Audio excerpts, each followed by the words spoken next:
We have one courtesy of the gallery today. Upon the motion of Senator Joyce Krawiec of Forsyth County, the chair is happy to extend courtesies to Jaden Ng, who is joined by her parents, Wing and Pawn, her sister Karen. Jaden is 13 years old and is an advocate for children who have Down syndrome, just like her. In fact, she has spoken to 4 House and Senate committees in support of House Bill 453. Welcome. Please stand and be recognized.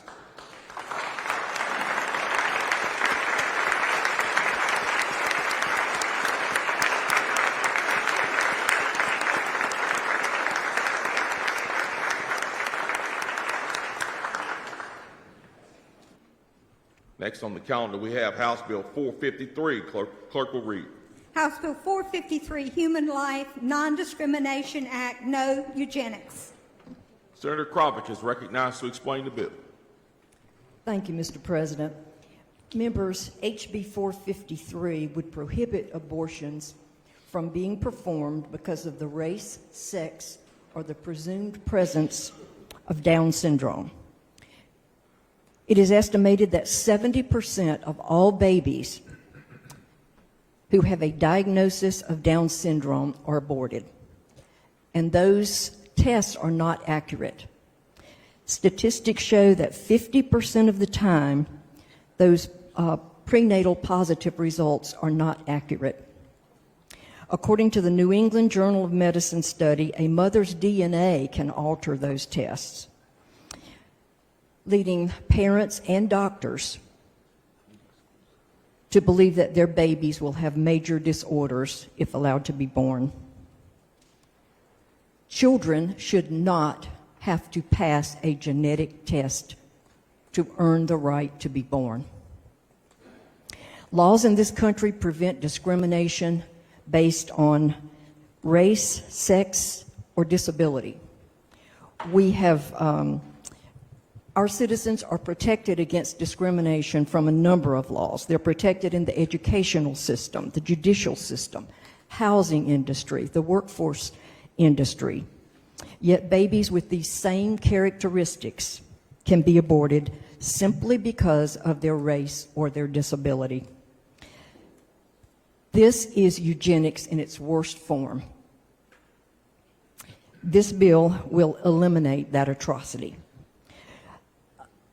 As you remember, North Carolina has a history of eugenics in our past, and we have a compelling interest to prevent abortion from becoming a tool for modern-day eugenics.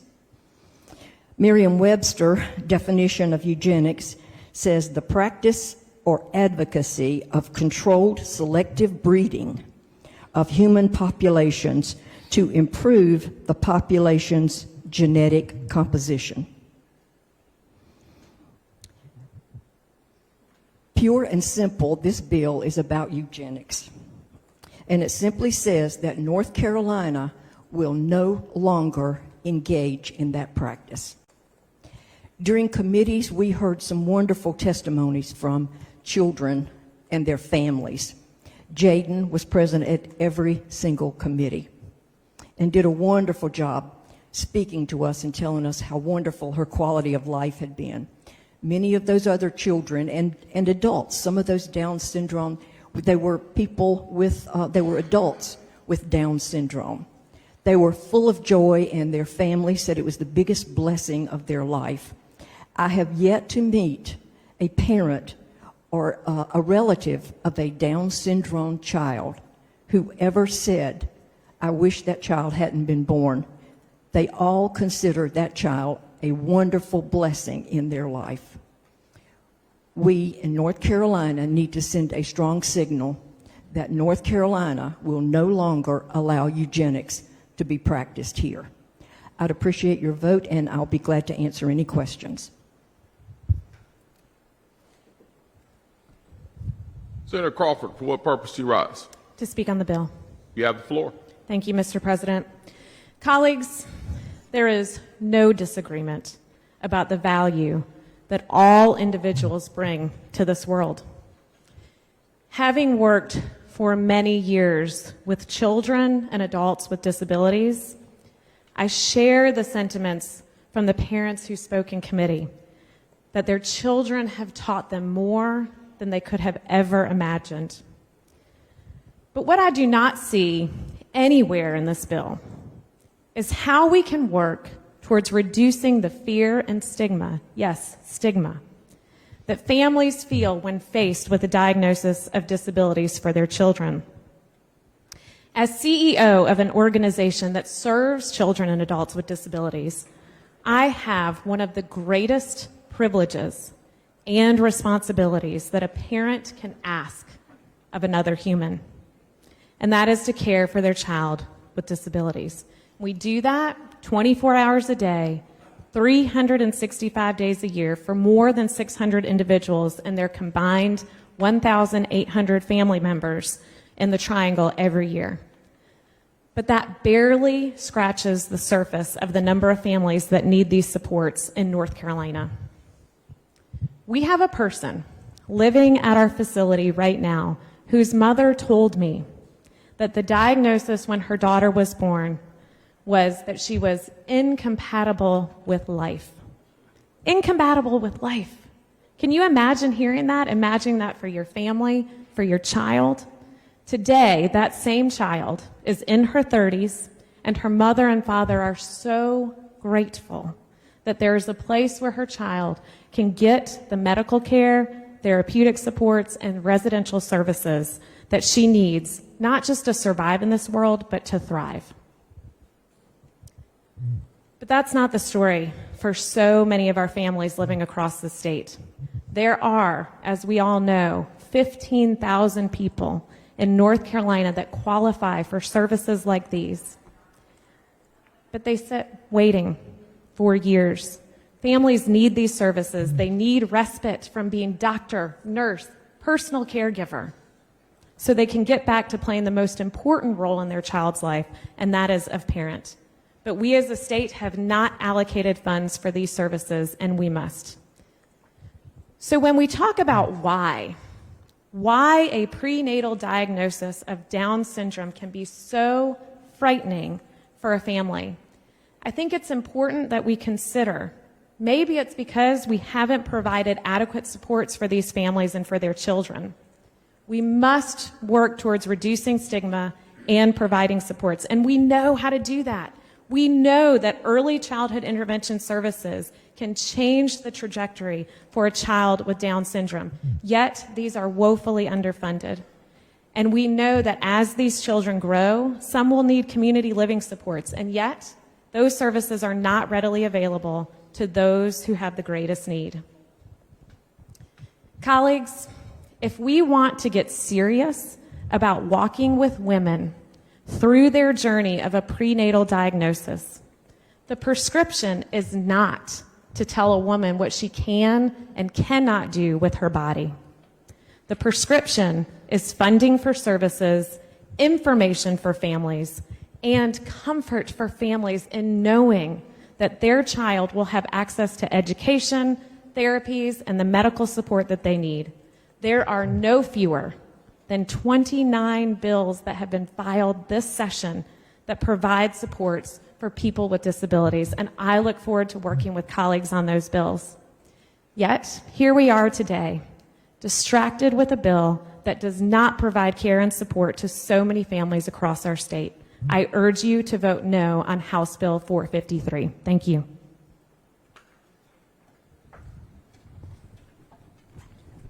Senator Waddell, for what purpose do you rise?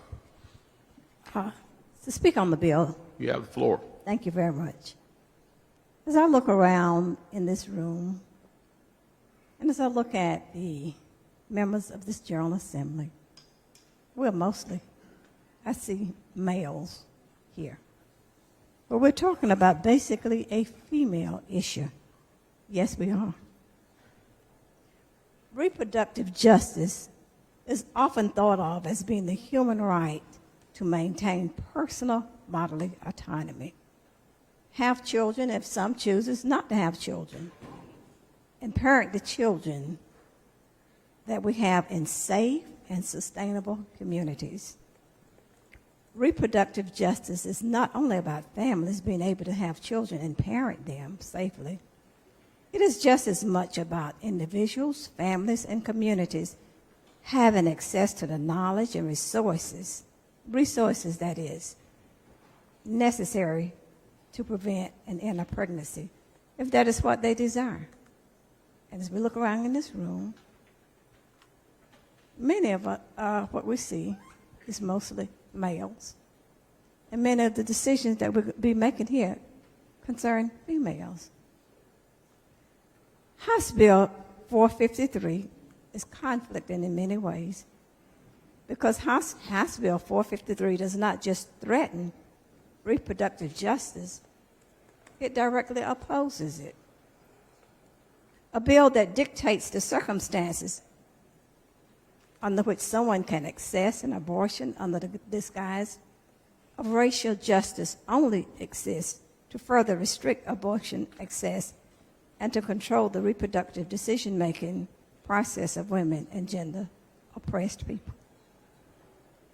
I was here when many women came in earlier times to talk about eugenics, and I appreciate what we've done in that regard, where some women were able to be paid for the things that they endured as a result of. But in this bill, I'm basically as I give my comments, speaking to a woman and women having a right to what happens with their bodies. As is the case with all anti-abortion legislation, Black and brown communities and poor people broadly will suffer the most from its implementation.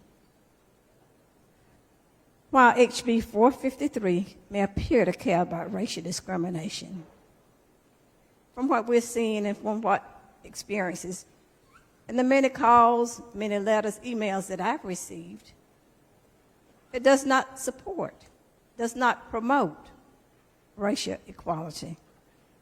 If the legislation were generally concerned about racial justice and healthy outcomes for Black and brown people, they would advocate for bills that actually encourage the well-being of historically oppressed people, such as the North Carolina Black Maternal Health Omnibus Act and expansion of Medicaid.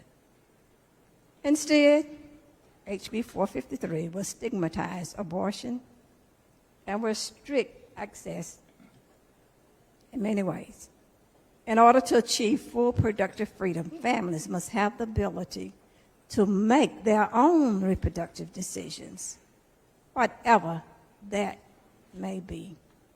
Women must make their own choices about their own bodies and not someone else doing it for them.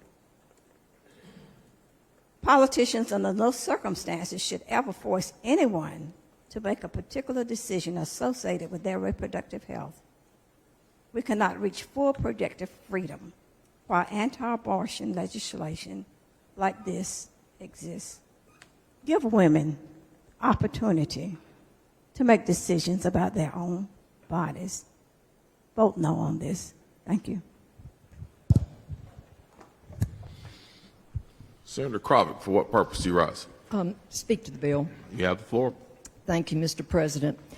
Reproductive justice, stigmatize. What could be more stigmatizing than to know that you are, for anyone, to lose their life because of their race or because of their disability? And I want to thank Senator Crawford for her comments. She made a better argument for my bill than I did. She talked about the young woman in her facility that has such a wonderful quality of life, what a joy she is to those around her. That is very typical of people with Down syndrome. They bring joy wherever they go. One of the young men who spoke in one of our committees works at Whole Foods, and he was very proud of that. And when his mom asked him, "What is your job at Whole Foods?" he said, "To bag groceries and make people smile." And that's what he does. Everywhere he goes, he makes people smile. Also, I want to thank Senator Crawford for reminding us in this chamber, particularly those of you on the other side, that we do have 15,000 people on a wait list. And I want to let you know that last session, we had a budget dealing with that. We were reducing those innovation waivers, adding to those waivers every year to reduce that wait list. It was vetoed by the governor, and as I recall, we didn't get support from the other side of the aisle to make sure that those innovation waivers were there. We have them in the budget again this year. And Senator Crawford, I hope that I can count on your support to make sure that those waivers go into effect so that we can reduce that wait list for these children and for other children. Thank you, Mr. President. Senator Murdock, for what purpose do you rise? Mr. President, I rise to speak on this bill. You have the floor. And thank you, Senator, for having great things to say about my colleague. We all love Senator Crawford and her advocacy in the healthcare field. Mr. President, I rise to speak in opposition of this proposed legislation. For bill sponsors to evoke the term eugenics to push this bill forward is concerning. It is appropriation, plain and simple. To label an individual's decision to obtain an abortion as eugenics, as this bill does, is offensive, irresponsible, and warps the painful legacy of the eugenics movement in North Carolina.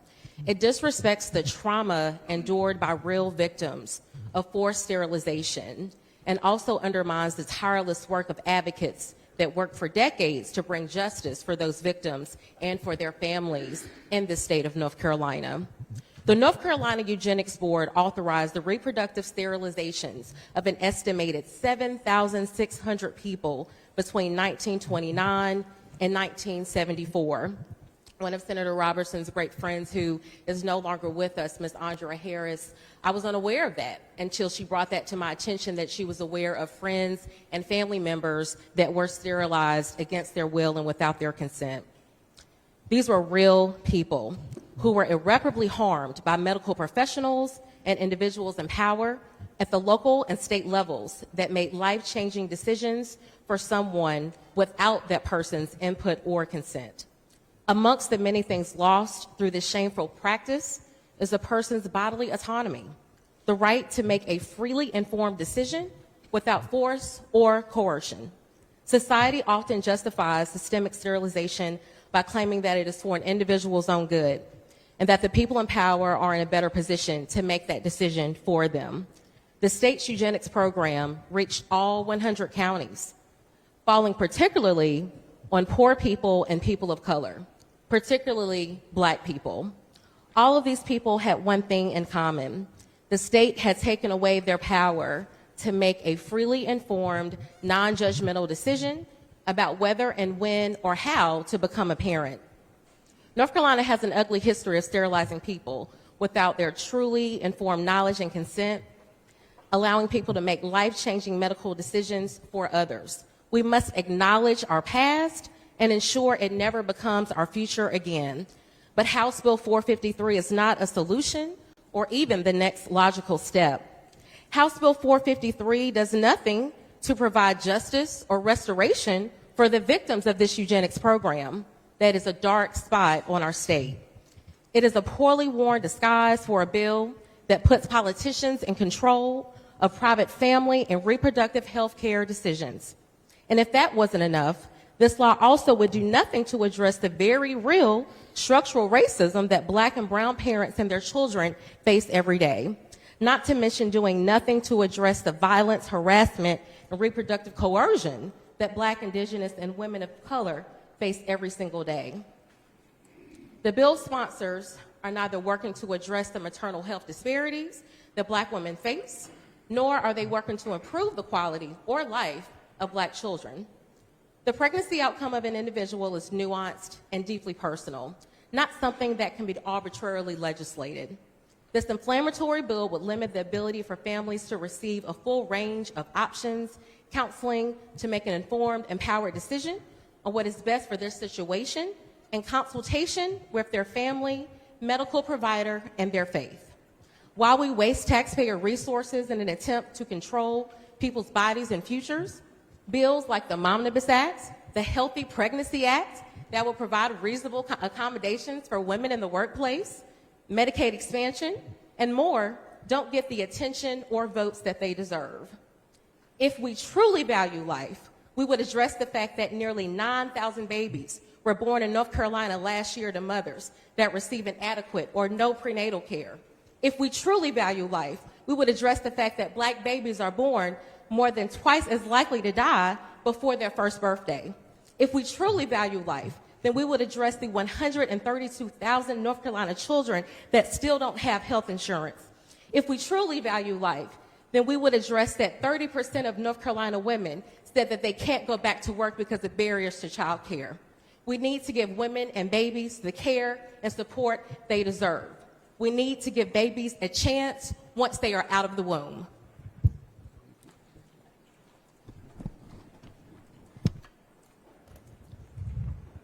Senator Galey, for what purpose? Senator, I have Senator Galey up on my dashboard here. For what purpose you rise? I'm sorry. Mr. President, if it's appropriate, I would yield my time to Senator Crawford if she wants to go ahead. That's fine. Senator Crawford. Thank you, Senator Galey. Senator Krawiec, thank you for the very kind words, and I certainly do look forward to working with you on all of those funding opportunities, provided we see the whole bill. I do want to say that, and just make it clear that this bill is not about the joy that people with disabilities bring to the world. That is not in refute. This bill is about controlling women. Simple as that. And that is something that I cannot support. Thank you. Senator Galey, for what purpose do you rise? To speak on the bill. You have the floor. Thank you, Mr. President. I'm sure it's news to the members of this chamber that at one time I myself considered myself to be pro-choice. My position on that issue has changed over the years, but I think I have a real understanding about the thoughts, the emotions behind that side of the debate and those issues. People may be uncomfortable with inserting their own opinion into the lives of another person who has to carry that weight of that decision for the rest of their lives. There are many women who don't want to have a baby, and it's not news to anyone that women can use birth control and still get pregnant. Women can have a long list of reasons that they do not want to become a mother: financial instability, other life priorities, an abusive relationship with a partner, a decision on that woman's part that she is not in a position in life to become a mother. Today, we are not talking about those kinds of situations. We are talking about women who knew that they were pregnant, who did not seek an abortion early in their pregnancy. Colleagues, these are children that were wanted until the parents found out they were a certain kind of child. They wanted to have a certain kind of child, not a child that had something, quote unquote, wrong with them. We're not talking about women who don't want any child. We are talking about a woman who doesn't want this child. This is one human being considering the value of another individual human being and deciding that that life does not have any value. This is one individual person who is not wanted because of discriminatory assumptions about the value of that person, because of a test that, as Senator Krawiec pointed out, is wrong maybe 50% of the time. Can we not see that this is a huge leap? It's a leap from saying that a person doesn't want any child to a person making a decision, she doesn't want this child. It's one person deciding that the life of another person has no value. It's discrimination, and it is wrong. It's a position that has at its heart a misunderstanding at best and contempt at worst for people who have Down syndrome. Let's speak the truth today and call it for what it is. In committee, we heard from a mother of a Down syndrome child who talked about the coercion she received from the medical industry, who assumed that she would want to end the pregnancy because of the diagnosis. Doctors emphasized the challenges of raising a Down syndrome child, and I'm sure that there are challenges, but as we have heard through committee, there are also many, many blessings. My friends and colleagues, parenting any child is hard. Every child brings its own challenges. The Down syndrome child will have challenges, but he or she will also bring blessings. Life is rich and complicated, and a Down's child can open up a community and learning opportunities for the family and for the community. We heard testimony from parents who noted the vibrancy and richness of their lives shared with a person who has Down syndrome. A person with Down syndrome does have value and does contribute to their family and community. One person should not have the right to decide if another person's life is worth living. And that is what happens when a woman has an abortion after learning that her child may have Down syndrome. She has decided that that life is not worthy, and she ends the pregnancy and ends the life, and that is wrong. She wants to have a baby. She does not want this baby because of assumptions and expectations about what life with this baby will be like. Disabled or differently abled people do have value. I support this bill because I do not think that one person should get to end the life of another human being because of a judgment about the value of that individual person's life. And I urge you, colleagues, if you do consider yourself to be pro-choice, I urge you to reflect and think about the distinction between not wanting to be a mother or a parent at all and not wanting to parent this person because of erroneous assumptions about the challenges and discounting of the blessings that that decision will bring. Is there further discussion or debate?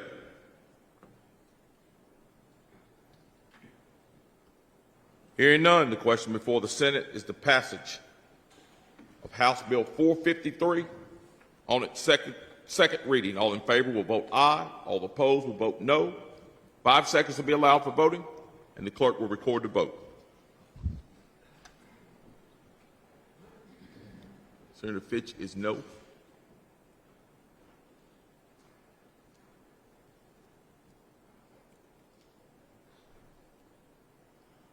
"27 having voted in the affirmative, 20 in the negative. House Bill 453 passes its second reading and without objection will be read a third time. The General Assembly of North Carolina enacts. Is there further discussion or debate?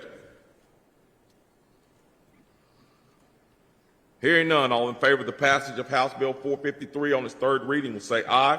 Aye. Opposed, no. The ayes have it, and House Bill 453 passes its third reading and will be enrolled and sent to the governor.